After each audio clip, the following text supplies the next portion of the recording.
Okay, so guys, I welcome you officially to this class. I want to mention that financial management is not as complicated as people say it is. All right. I think we've made that very clear from the outset. Why do people feel like no man's business when it comes to FM? It's a simple thing. It is the lack of understanding of fundamental things from the outset. So you guys, what I'm going to share with you is going to be like the biggest job you have to know and do throughout the syllabus. So looking at what we've covered so far, when we did this, the syllabus review, the topics involved, I want to begin by introducing to the thought. All right, what is financial management? I think that's the first aspect we have to understand. If we are going to succeed, we have to understand what is the job of a financial manager. Excuse me. Why do we have this course in our syllabus? So as a serious financial person who wants to pass this course, this is something you must understand. Guys, financial management is simply the management of the finances of an organization to achieve financial objectives. This is what we are saying here. All right, there's nothing fancy, nothing complicated. It is as simple as that. It is simply the management of an organization finances in order for it to achieve what? Financial objectives. So why is this so important? Now, I want us to point at two things. Look at this one. The management of finances. Management of finances of an organization to achieve financial objectives. Now, the statement management of finances, it involves three decisions. For you to manage those finances properly, you need to be making those three decisions. And this is what you're going to be discussing throughout the syllabus. There are three extremely important decisions that you must understand as a financial manager. This part is highly examinable. All right. So now, if you look at those three decisions, you're going to understand just how easy and just how sweet FM is. There are three sides to your job as a financial manager. Job number one, you'll be able to make decisions regarding finances. Those are the three decisions. One of them is decision regarding finances. Where do we get the money? So here, as a financial manager, you're going to be thinking about the sources of finance. Where are you going to get the money to finance your business? Are you going to get from your shareholders? Are you going to use financial instruments? Are you going to use short-term source of finance? Or are you going to use long-term source of finance? So those are the things that you must be thinking about as a financial manager. All right? Where am I going to get the money? Because you have three decisions. Remember, you have number one, you've got financing decisions, you've got investment decisions, and of course, you've got dividend decisions. So these are the three types of decisions that you're going to be undertaking as a financial manager: financing, investment, and dividend decision. So when you're thinking about financing your business, think about which source of finance is suitable. And what type? Is it a long term or a short term? In management accounting, there's a topic called cash budgets. Under cash budgets, we learned something very important for this topic here. It said if you're having short term deficits in your company, the cash budget explains to you what you need to do to finance your business. If you're having long term deficit, obviously, you're not going to borrow in the short term because you have problems in the long term. So if you're going to look for finance, look for a long-term source of finance so that you can be able to survive. Those are the things we did in cash budgets. So it's the same thing we're going to be doing here as a finance manager. Choose the suitable source of finance for your business. Also, people fail to make profits and fail to grow their business because they choose wrong types of finances. They go and get Calova from a Shylock. That's quite expensive and it's short term. Right? The other decision you'll be able to make is investment decision. When you have the money, where are you going to invest it? So here, your job is going to be to appraise the investments, right? Now here, you must understand which investment is suitable for our company. Remember, we are coming from here. The same way you are looking at which type of finance is suitable, either long term or short term. And then you consider what are the advantages of the short term for now, what are the advantages of the long term for now, what are the disadvantages for now. You are considering those kind of things. It's the same thing you're going to do under investment appraisal. You must be able to do an appraisal and you must understand how it's done. Because if you mess up, the shareholders are losing money, you're going to be fired. So if you look at the first decision, it is very linked to the second decision. You can't invest if you have nothing to invest. But again, you are investing the money. Let's say you borrowed from somebody, say long-term source finance, you got a loan, a long-term loan, and then you invested it somewhere here under investment decision, made decision to invest. Then you invest into a dongolistic business. You are losing out money. The shareholders are losing out money, but also your company is at risk of liquidation because if you fail to pay the loan, the banks are going to pounce on you and they're going to grab your properties. You remain with nothing. So this is extremely important that from the outset, you understand how this is done. Decision number 3, once you make some investments, sometimes investments give you some money. There's something that we call, returns. All right. So you're going to make some returns. Shareholders invest because they want to make some returns. So now when you make some returns, you've got to share these returns with the owners of the business because they take the higher risk than you. Right.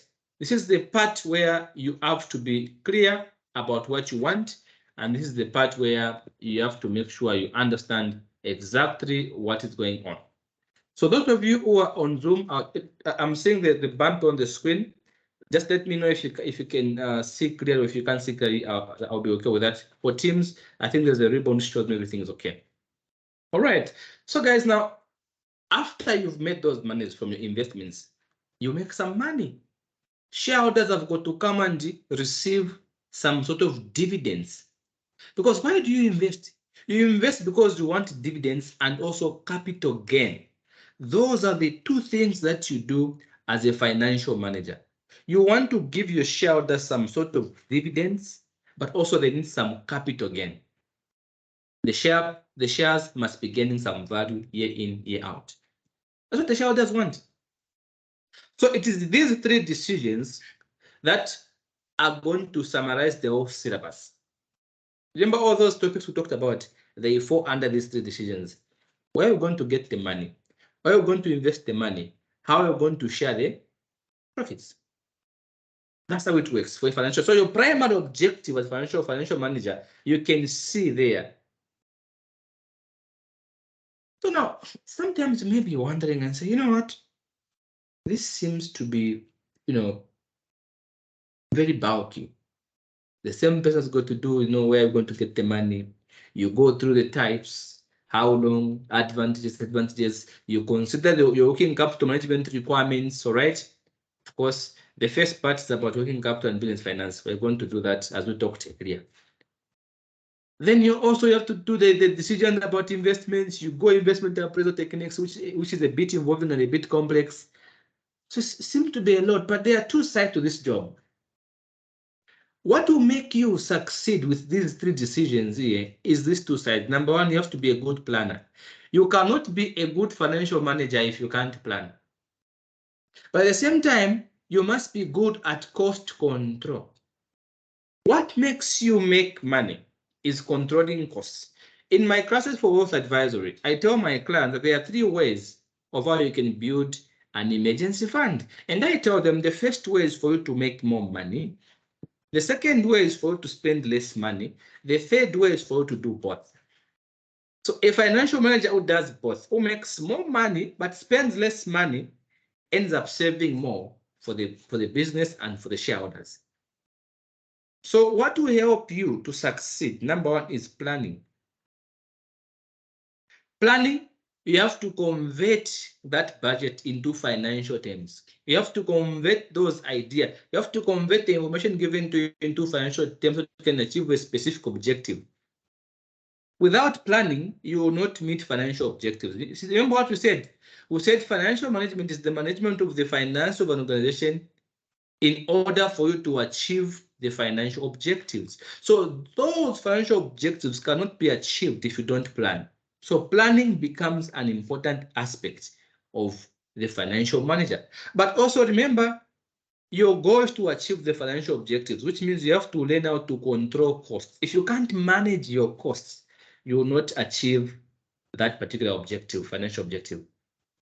So planning and control becomes essential for you. This takes us back to management accounting, variance analysis. That's the kind of thing we're talking about here. Working capital management, that's the kind of thing we're talking about here. So it's important for you, the financial manager, to understand that these are easy things to do. These are easy, holistic stuff you can just think about and do. You're going to see as we develop the syllabus that, guys, is extremely easy. It's going to be easy for you to pass. Now, remember we are saying something, the definition. We said the management, the financial management is simply the management of the finances of an organization. All right? In order to achieve the financial objectives. So you may ask a question. What are these financial objectives that are so famous?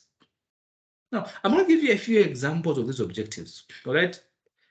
Some of these objectives, a good example of these objectives, of course, is, these objectives can be split into two categories. All right?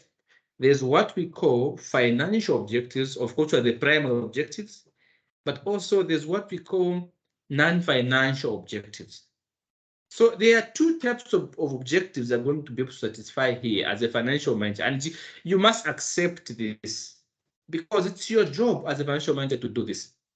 So among the objectives that you have, Harriet, that you have, Mr. Francis, that you have, guys from Zoom, among the objectives that you have here is number one, financial. Now, financial has been split into two. There's what you call primary financial objectives, and yes, secondary financial objectives. So now this one makes a lot of sense. Primary financial objective and secondary financial objective. So what are the primary financial objectives? Now that is the most important objective. Primary means the fundamental, the reason why you exist. That's the primary objective.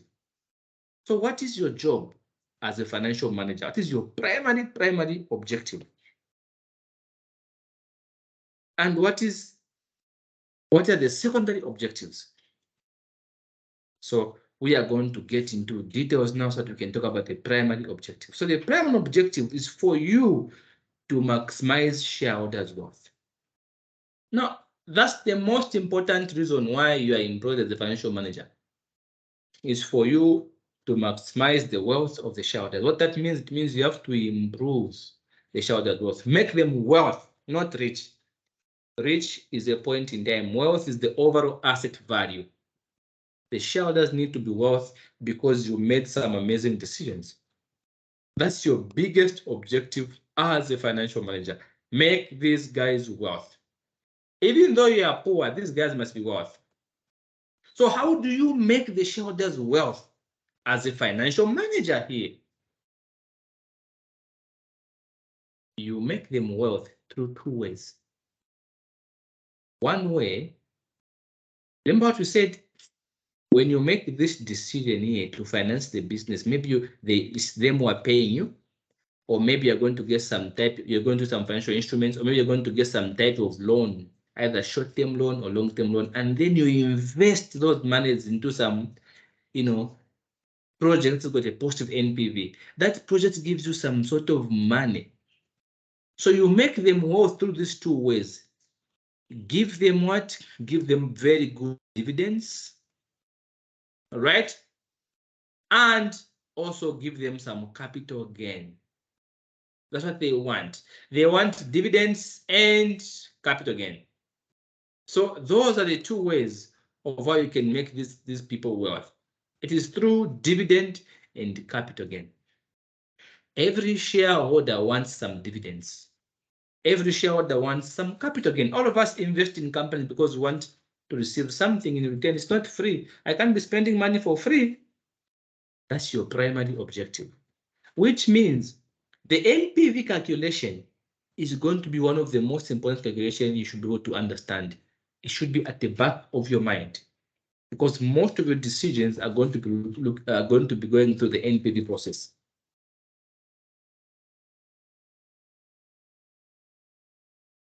So when you look at dividends and capital gain, this is what is going to form what is called the shareholders' return. Dividend plus capital gain. It gives them the total return. That's what these guys are looking for from you. That's just the financial primary objective. I haven't even gone to the secondary objectives. I haven't gone to the non-financial objectives. I'm just talking about the first objective. So this first objective is so important that it requires you to have strategy. Without strategy, you will not achieve that first important objective. Strategy is simply a course of action that achieves an advantage. It's a course of action that gives you a competitive advantage over somebody else. That's what you call strategy. My students in financial management have scooped the country best. I have a strategy that makes me get that country best. So all the 89 people who are on Zoom and all those of you who are on Teams, I'm telling you that as we go through this process, you are going to see my strategy. Why my students get so many good marks in financial management? Because I have a course of action that gives me a competitive advantage. I don't have to stress to make a student understand when dealing with financial management, because I understand it at every level of my being. It's something that I see every day. I do financial management every single day. So I have a strategy that works either in business or in the exams. So for you to achieve that course of action, you must have a strategy, something unique. This is why you see even football teams, they change from one coach to another because they are trying to find the coach who's going to have a strategy, a competitive advantage, a course of action to give them an advantage for them to win. But it's the same players that are playing the game. Don't you think so, guys? Sometimes see the same football team, same players. With this coach, they can't do better. They bring a new coach, they get the trophy. Why? It's a strategy. So that is number one. Strategy, so you have to have a strategy for what? For financial decisions. Remember, you have these decisions here. You need to have a strategy for making financial decisions, strategy for investment decisions, strategy for dividend decisions. You don't just pay dividends because money is available. There should be a strategy. So you need to have strategy for all these three things: financial decision, dividend decisions, and of course, investment decisions. In order for you to be able to succeed, you need strategy. That is the primary goal. So you may be thinking, there are two. There's primary objective and secondary objective. In the exam, students are quick to talk about secondary objectives. I don't understand why they like secondary objectives. It's like students just ignore what the examiner says. It's like they just ignore what the whole syllabus is about. Every time you're going to this exam, you know you're going to make three decisions: financing decision, investment decisions, and dividend decisions. The whole syllabus revolves around these three things. Don't forget that in the exam. Students seem to forget that important fact. Just begin to waffle around talking about liquidity, sales growth, profitability, gearing. Come on now. Those are your secondary objectives. Your secondary objectives, of course, they contain, we cannot rule away those two things. They contain liquidity, right? You have, liquidity maintenance. So this is why you're going to do working capital management. So it's on liquidity. You're going to do quick ratio, current ratio, those ratios, payable days, they come under liquidity. Working capital simply, current assets minus current liabilities. Simply to see, do you have enough financial muscle to run your day-to-day activities? Do you have enough money available for daily activities? That's working capital management. It's not complicated, but it's a very examinable topic. You are going to see this as we go through the details of the syllabus. So secondary objectives are what support the primary objective. Without the secondary objectives, you will not achieve your primary objective. Because, see, you need to maintain your liquidity for you to be able to do what? To pay your shareholders some dividends. Sales growth is a secondary objective. You can sacrifice. Last year we sold 20,000 units. This year we want to grow our sales by 10%. If you're able to grow your sales by 10%, in effect, those revenues are going to result into you making your shareholders worth. You're going to give them dividends, but also their shareholders are going to gain. You're going to give them capital gains. So the secondary objectives are there to support the primary objectives. If you neglect the secondary objectives, you're done.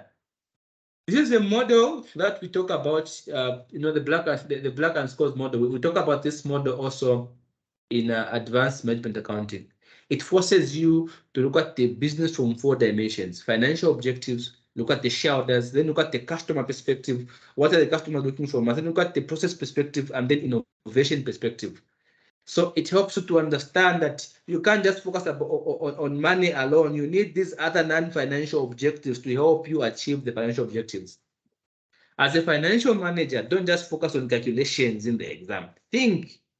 People who don't pass this paper, they don't really think about things. They focus on calculators, punching numbers, quickly punching numbers. They're not thinking about what those numbers mean, what they entail.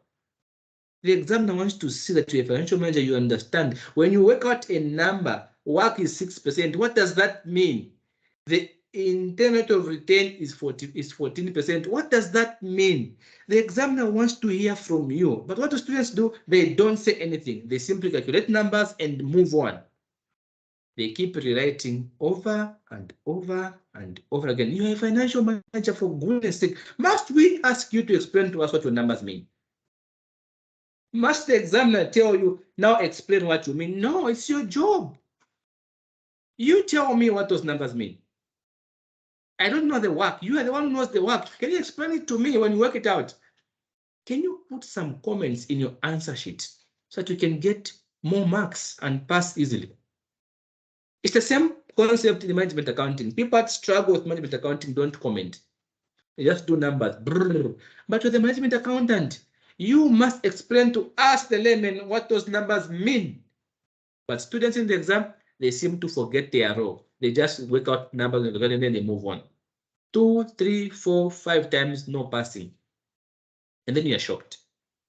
You go to class, you learn the same things you've always studied. And then you wonder, these are the same things I know. These are the same things I know. Why don't I pass? Because you don't comment. You don't explain your numbers.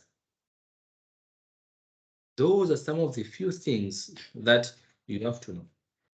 So those are, of course, secondary objectives: liquidity, sales growth, profitability. Of course, profitability is also part of working capital management, because working capital management is about for you to maintain liquidity, but also for you to maximize profitability.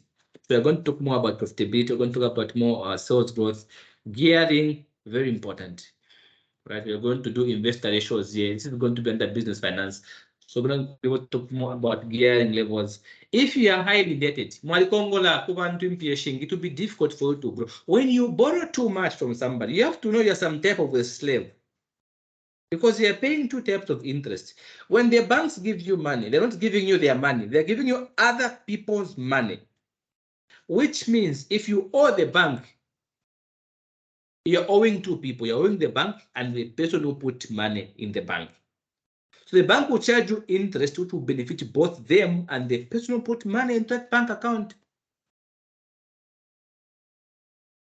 This is why debt is not a good thing, because you're some type of, you're working for your friends. So gearing must be kept to the minimum. We don't want to have too much. Remember what we said part of your job is control the costs. Debt comes with costs. You don't want to have too much debt. No, you will not grow.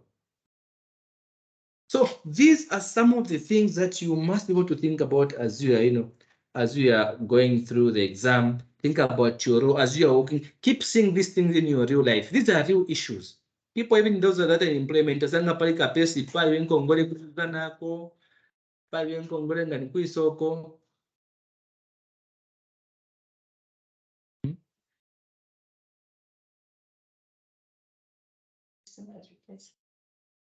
So that's what happens, guys.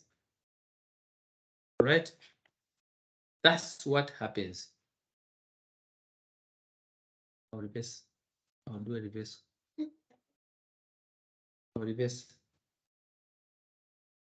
I'll reverse. Give me 20 minutes. I'll be done. But maybe 30 minutes. Not now. Go. Right. So guys, sorry about that. So there we go. So these are some of the things you must understand. Yes, Shylocks. Yes, Matthews, you're right. Shylocks are quite, they fall under gearing. Yes. Okay, that's the comment from Zoom. Says, giving an example of Shylocks. Matthews, thank you so much for this. Shylocks is gearing. All right. Even come. I'm not picking on civil servants. You guys are going to talk about civil servants in the comment section. It's not me. All right. Don't talk about civil servants, for goodness. No, it's an example. I'm not talking about civil servants, so don't mention them here, all right? But there are people who are payslips that have got a lot of debt, okay? If you mention civil servants, that's you. I'm not mentioning anybody here, all right? Okay, guys, I'm seeing those comments. Keep them coming. Okay, so what we have now here, guys, okay? So we have the next aspect of things. See what we said? We said you have financial objectives, all right, which are primary objectives, but also you have secondary objectives. But also there are some non-financial objectives. Now, this is a major topic in advanced management accounting. I lecture advanced management accounting. And one of the examinable topics is a non-financial objective. Now, let me just give you an idea of what this is, okay? Let me just give you an idea of what this is. Okay, let me take you to this here. Let me just give you an idea of what this is, why we say non-financial objectives are quite important. So now I'm just taking you through something quickly from advanced MA, all right? Just to further understanding what I'm trying to talk about to you, so that you guys can see that really non-financial objectives are quite important. So for students, I see them in the exam, they say, you know what, I'm not so good at, they say, I'm not so good at, you know, calculation. I'm not so good at, I don't like theories, I like calculations. Some people even boast about, you know, being good, with calculations. Come on now. What do you mean you are good with calculations? All right. What do you mean you're good with calculations?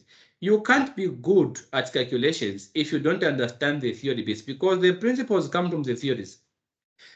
And this is another part of non-financial objectives, why they are important. This is the topic in advanced management accounting.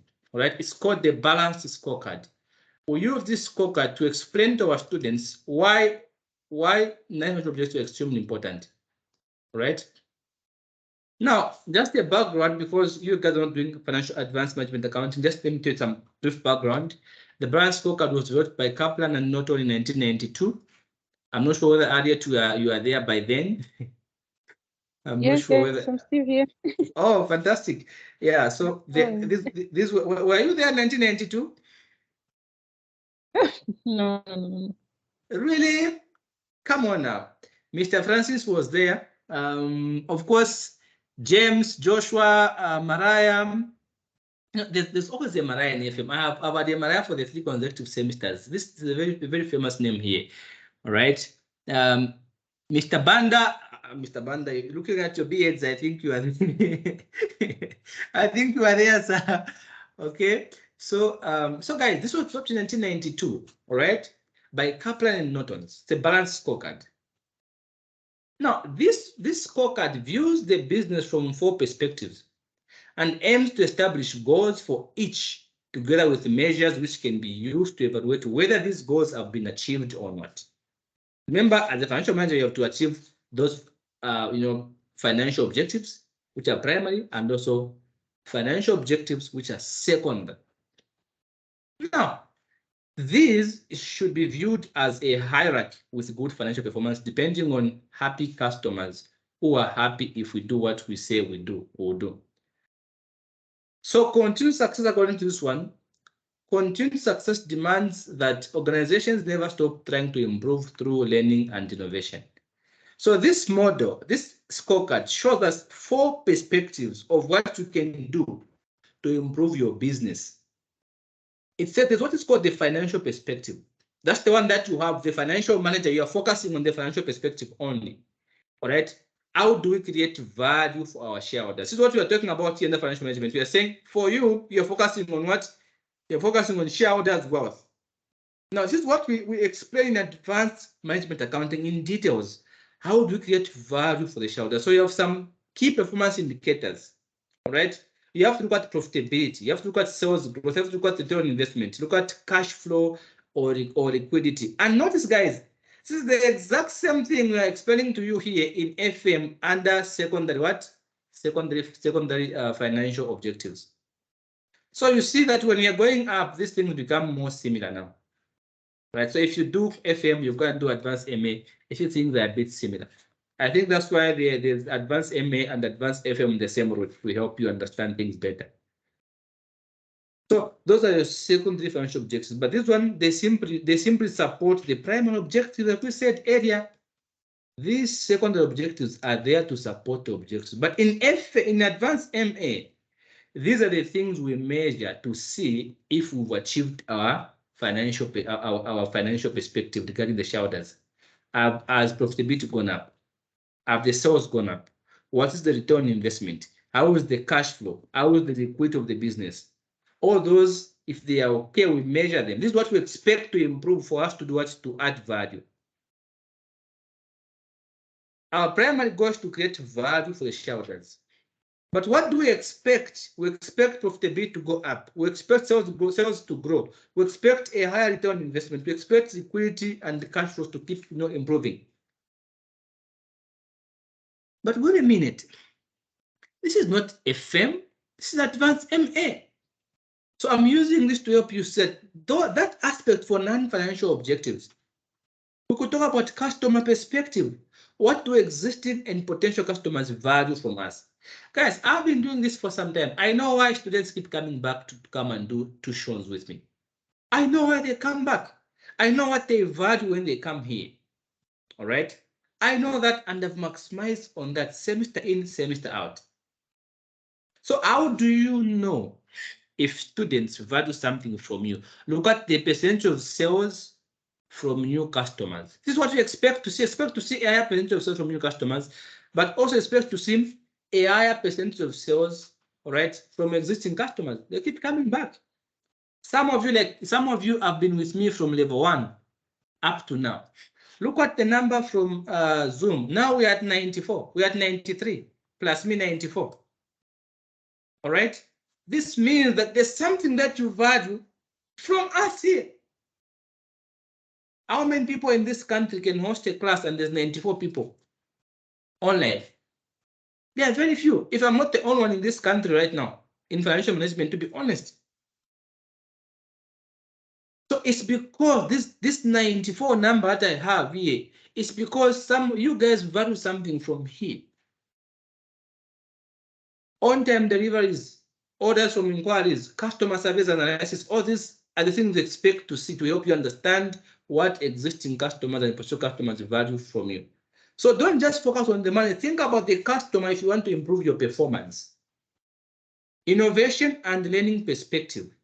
How can we continue to improve and create value? So now, as a financial person, be able to see how can you continue to improve and also keep on creating value for your customers. Maybe you want to, if it's you see this happens a lot in mobile companies. You have iPhone 5, 6, 7, 8, 9, 10, 11, 12, 13, 14, and soon 15 to be out.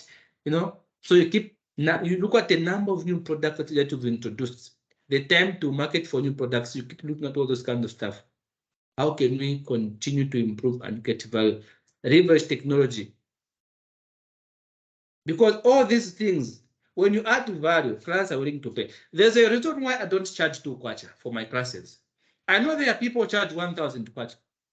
I don't charge that. Do you know why? Because I know the value I'm going to add to you, my dear students. And you're going to see as you learn that, we're dealing with somebody who understands the syllabus. By now, you are feeling comfortable, you are calm, because you can see from the way I'm talking to you that I'm not struggling to tell you. These things are at the back of my mind. I don't have to stress to bring them out. So I can't charge 2 kwacha for that, for such a service.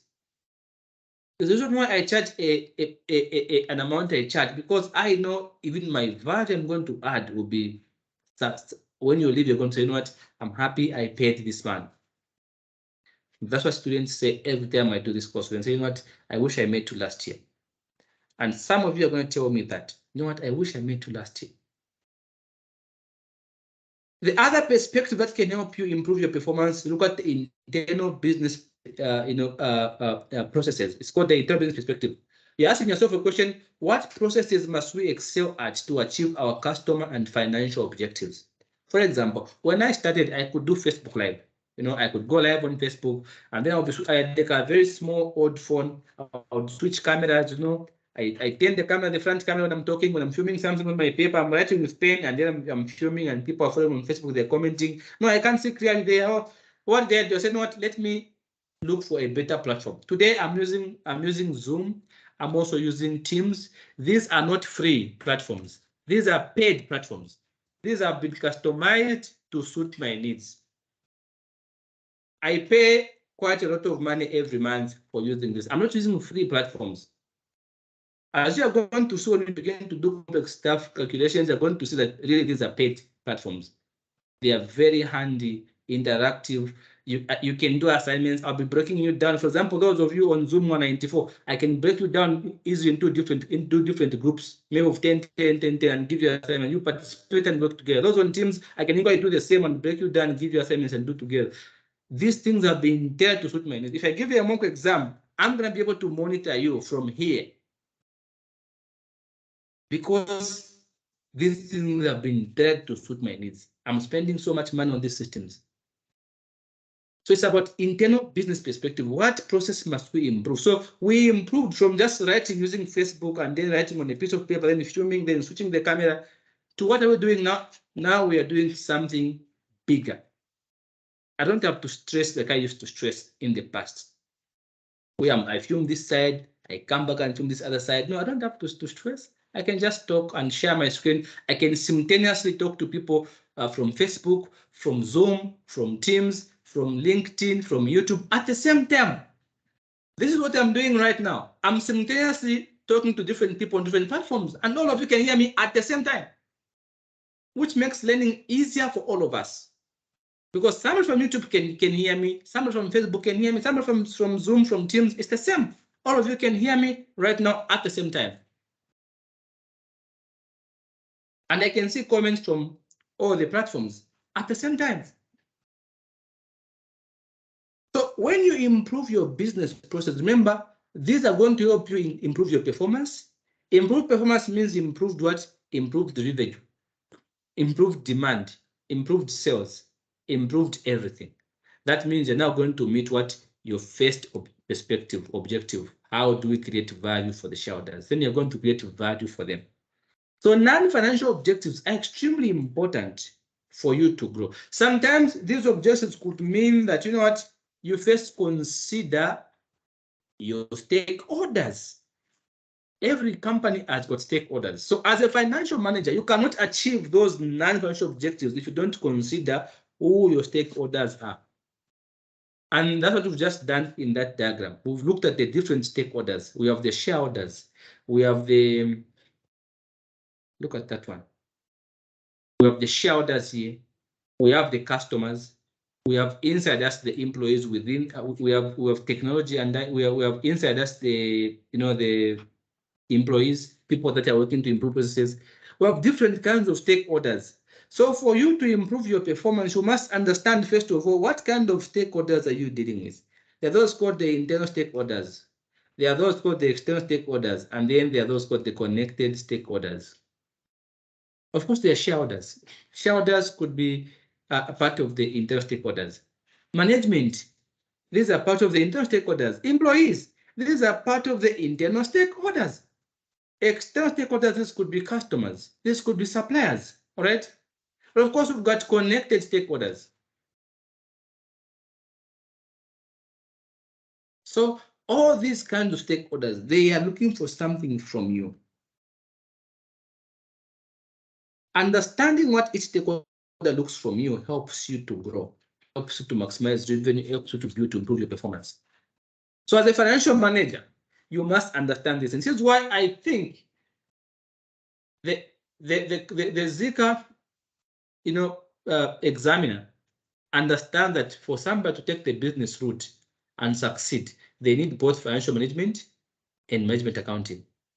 That's why that business route people don't do it, because they think it's tough. It's easy. I lecture those papers myself, and I find it so enjoyable. It's easy to understand, except that it's a bit involving. Yes, we agree, that's the fact.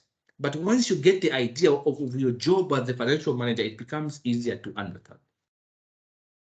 For example, if you look at the internal stakeholders, how can this help you meet your non-financial objectives?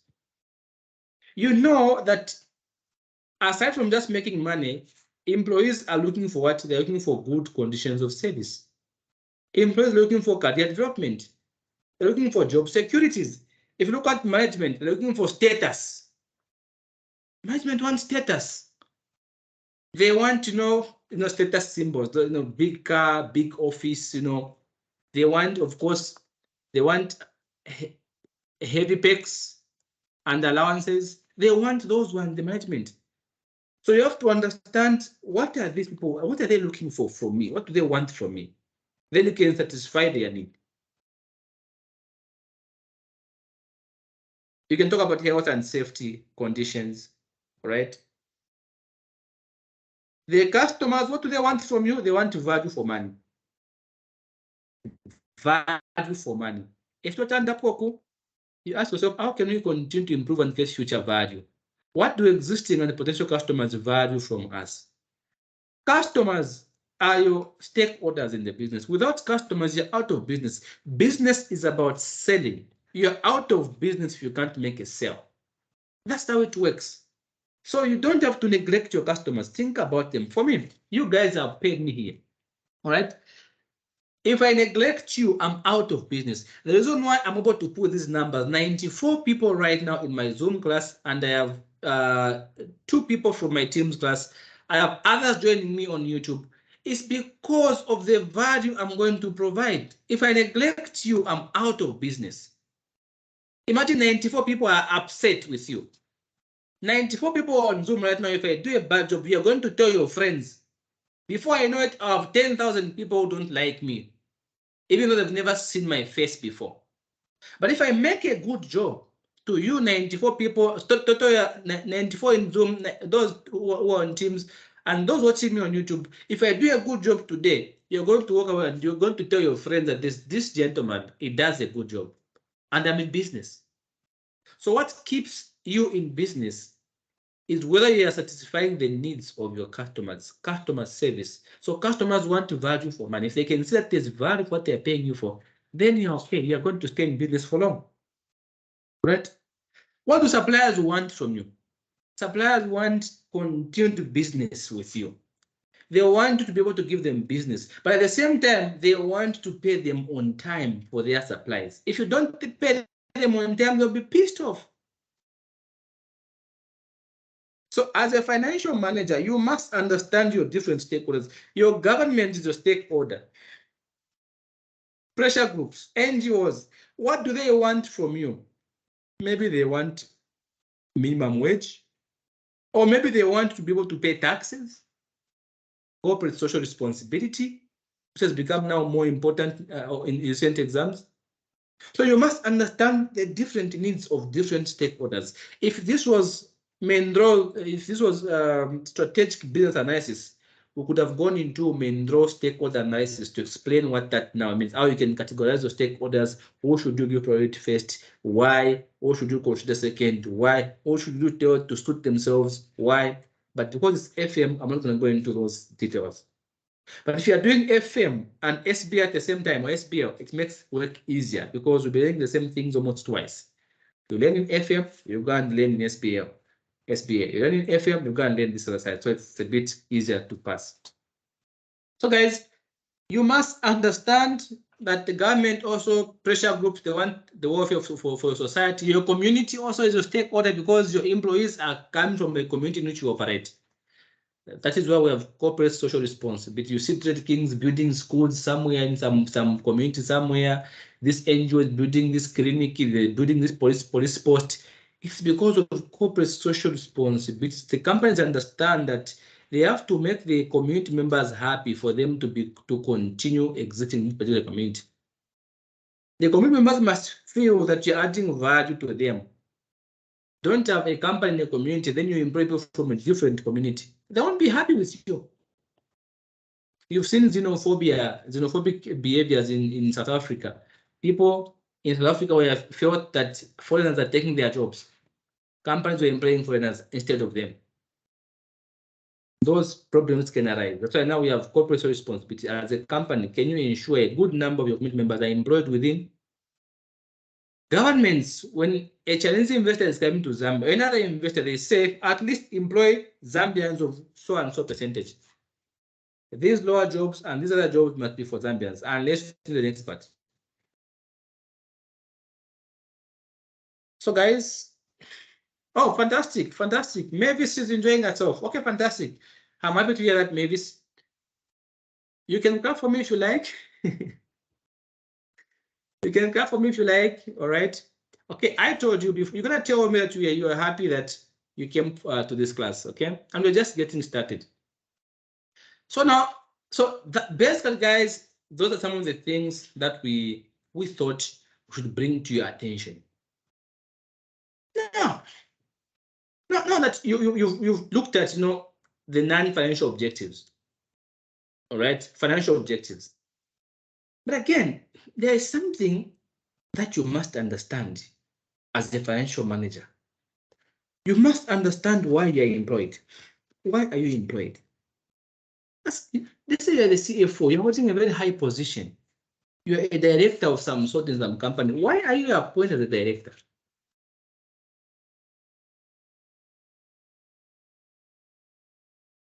No. Sometimes financial managers are human beings. We are people. We can make mistakes. You are a human being. Sometimes you go broke. You have no money. Your wife gets sick. Your daughter gets sick. Your son, your mother, somebody close to you has a problem. Or maybe you have a problem. Your car is damaged. You want it fixed. So remember, you're dealing with somebody who is dealing with the company's finances, deciding what dividend goes to shareholders, where do we invest, where do we get the money from. Imagine this person is seeing how much money you're making, and then you're giving them peanuts. Or not even that. They may be tempted to want to enrich themselves at the expense of the shareholders. This is where now corporate governance is going to come in. As a financial manager, you have to understand the basic principles of good corporate governance. Because corporate governance was introduced to resolve the agency problem. All right? It was introduced to come and resolve the agency problem. There's something called the agency theory. Every financial manager must understand the agency theory. All right? What is the agency theory? Well, the agency theory, guys, it is simply the relationship between management and the shareholders. Now, remember what we said. We said, as a shareholder, as a financial manager, you have to make 3 important decisions. Let me take you back to your decisions. We said, number 1 decision you have to make, we said somewhere here, we said you have to make financing decisions. Where are you going to get the money from? Number 2, investment decisions. Number 3, dividend decisions. Let's say you make a wrong financial decision, a wrong financing decision. And as if that's not enough, you also make a very wrong investment decision. Now you're in trouble. Shareholders are losing millions of kwacha or millions of dollars. What will happen to you? Are they going to sue you so to give us back our money? No. There's this issue called the agency theory. Sometimes yes, if you're negligent. Sometimes no, because of the agency theory. This stipulates the relationship that exists between you, the financial manager, or the directors, and the shareholders. This is where you, the managers, are acting as agents to the shareholders, which means whichever decisions you make, you are making it on behalf of the shareholders. That is why corporate governance says you must have the shareholders' best interest at heart. Treat the business as if it was your child. Protect it as if it's your own, because you're active in the best interest of somebody else. They've entrusted you with the responsibility over their assets. But yes, because we are human beings, the human thing comes into play, where the management or the directors of the company begin to act in their own best interest. That brings about what is called the agency problem, right? The agency problem is simply the problem that comes because the management, they are now acting in their own best interest. It is failure by management to work according to shareholders' expectations. That's what we call the agency problem. Management begins to fail to work according to the expectations of those who entrusted them with the responsibility to protect their hard-earned investments, monies. One way you could see management's failure is laziness. You just have this lazy managers. They're just lazy people. People are just lazy people. They are busy in the offices, playing video games. Managers are busy playing video games. Lazy people. That's not okay. The shareholders are paying you to do what's best for them, but you are busy twiddling your thumbs in the office playing video games. Come on now. Inefficiency. People just can't anything done properly. They have to incur losses and necessary, pilferage. People just are not serious with work. Heavy paychecks and allowances. People that just want to enrich themselves at the expense of the shareholder. You have a manager who has a big mansion, right? Imagine having a manager with a very big mansion. Big mansion. The shareholders are poor, bro. Nice car, V8, VXL, whatever car is there that is big. They want it for themselves at the expense of the shareholders. Risk-averse managers, people that just can't invest, people that hide behind the rules. No, we can't do this because the rules say this. But no, without risk, in statistics-based analysis, we learn that without risk, there will be no return. The higher the risk, the higher the return, but you have to assess the risk and see if it's acceptable. But you have this management that just can't invest. They only do simple things to make them to look good so they can get bonuses. Incompetency.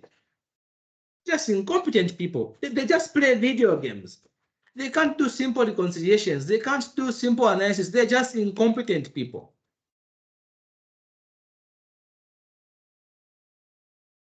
That's a problem. That's a problem. Because now your investments are at risk. You've risked your investments. Guys, I must tell you that we are officially at 100 on Zoom. All right, that's fantastic. That's a good number. So that's a problem. Incompetence is a problem. So how do you resolve the agency problem? It's common sense. Somebody is lazy, bring somebody sensible. That's why you see coaches are swapped, one coach to the next coach. This coach fails to win the World Cup. The next day you hear that he's been fired. Replace them. Inefficiency, improve. Find out why are you having inefficiency. That's why you do those variances. Allowances. How do you make sure that this is dealt with? Introduce performance-related pay. Don't just give allowances. Measure performance. All right? Bring about remuneration incentives. That's how you resolve the agency problem. Incentives in terms of remuneration. Okay? Performance-related pay. Let's see your performance. This is what I like in advanced management accounting. there's a topic called division performance measurement. It's a good topic. We get to do the general investment, we get to do the economic value added, we get to the residual income. Those are nice techniques that help to assess the performance of the division, but also the performance of a manager in that particular division. Those may be able to help a lot. Performance-related pay. Sometimes we may introduce share options, or we may introduce executive share options. But also, can you bring about corporate governance? Corporate governance solves a lot of agency problems because the whole idea of corporate governance is to protect the investment of the shareholders. That is why we have corporate governance. To protect the investments of the shareholders. That is why we do corporate governance. All right, so somebody says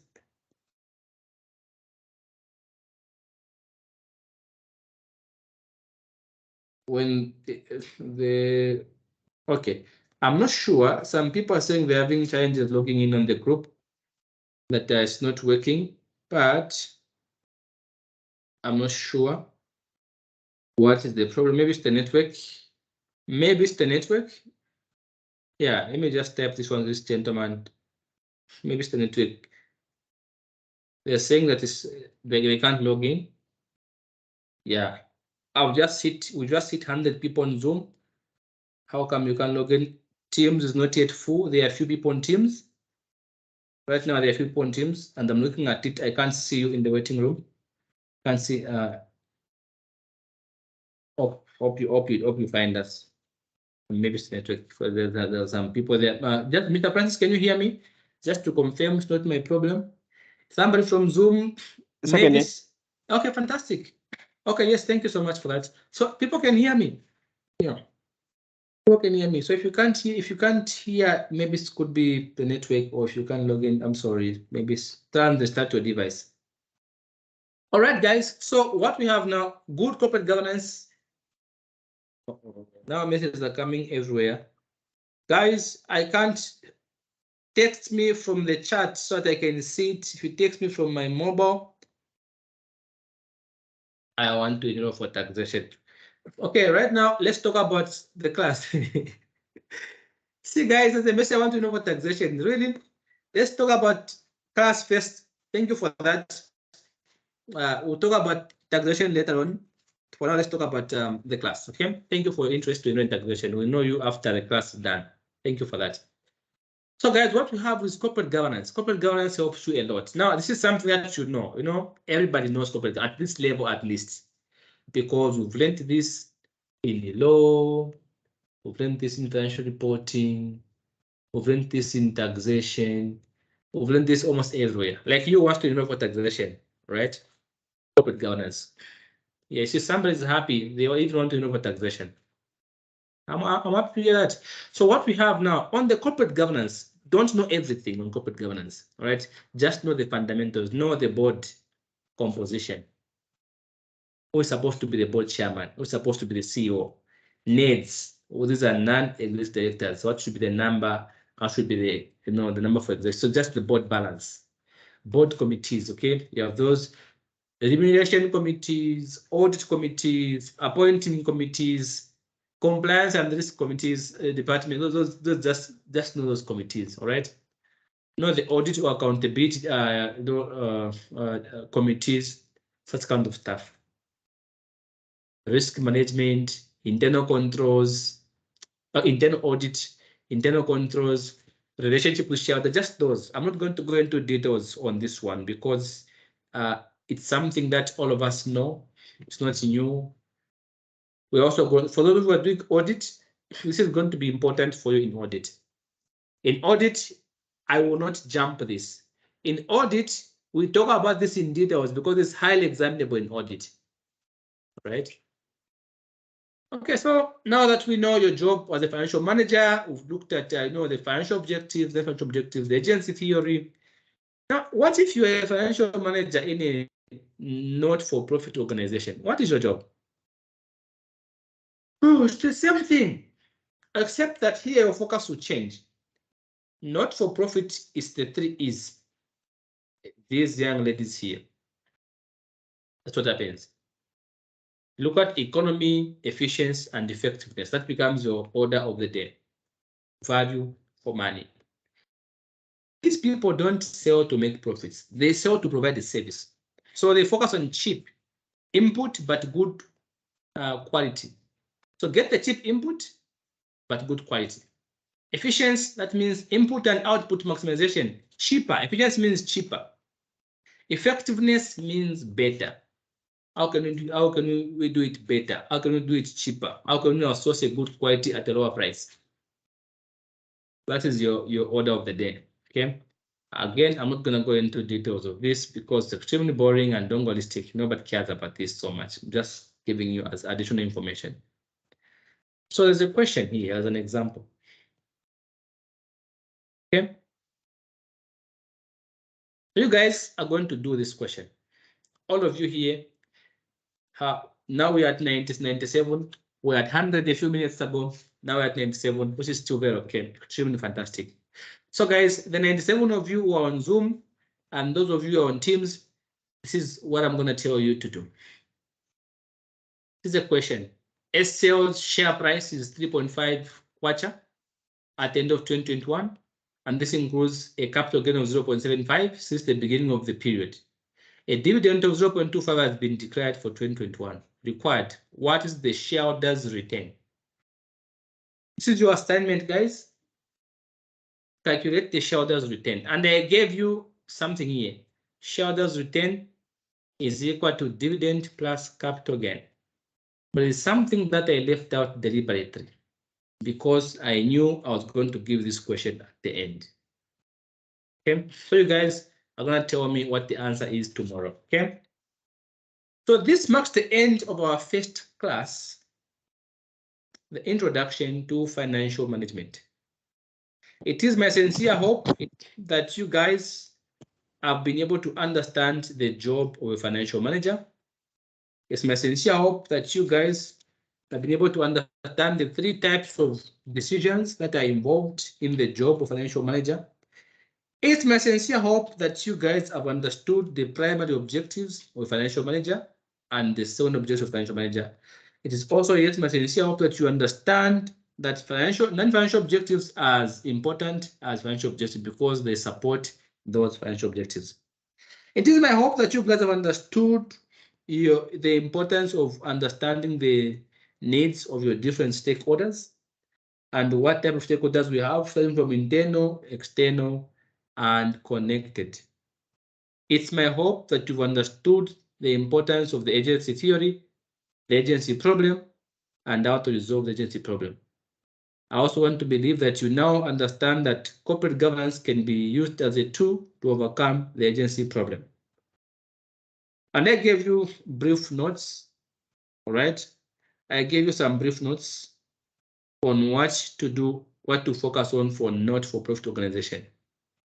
The 3 E's: economy, efficiency, and effectiveness, which I've been able to explain to you as value for money. I've left you with an assignment to do the calculation for the shareholders' return.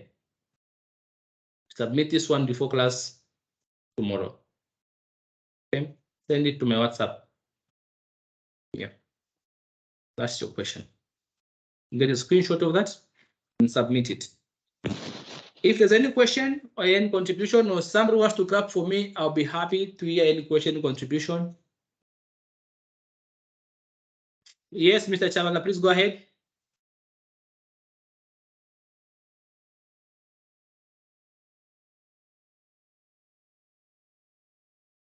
Yeah, it's not as scary as people say it is. FM is not as scary. People say FM is scary, but it's not like that. All right. He's saying I thought it was too scary. It's not scary. FM is easy to pass. You just need the right person to take you through, so that they can guide you and give you techniques, guidance. It's not complicated. Yeah. Oh, somebody's clapping for me. Thank you so much. Fantastic. You guys from Teams, do you want to clap for me? Are you guys haters or something? No, really? I enjoy it. Oh, fantastic. Harriet says she's enjoying. Mr. Francis, thank you very much. I think it's clear. I think it's clear. Fantastic. So Mr. Francis from team says, you know what, it's clear. Says thank you very much. So guys, I appreciate you coming. I want to tell you that this is a journey we've embarked on, and we're going to give you the best, the very best of SL. You're going to enjoy yourself throughout this syllabus. You're going to see financial management from a different perspective. In our next class, we are going to consider economic environments, right? Another important aspect of your syllabus. So that's where we start from tomorrow, economic environment. Guys, the 94, now we're at 94 on Zoom. The 94 of us on Zoom, those of us from YouTube, and Mr. Francis and Harriet from Teams. Guys, I want to say thank you very much for your participation. This is history, guys. This is history. Having these numbers is history. Thank you very much, guys, for making it happen. I appreciate it. So for those of you, this was a free class. I invited you to come and attend to just see what your friends feel when they come here. So if you want to continue learning, you want to join us, you may want to simply enroll with us. You may either call or WhatsApp this number here, 0953 979798. You may want to check that number. Call it or WhatsApp.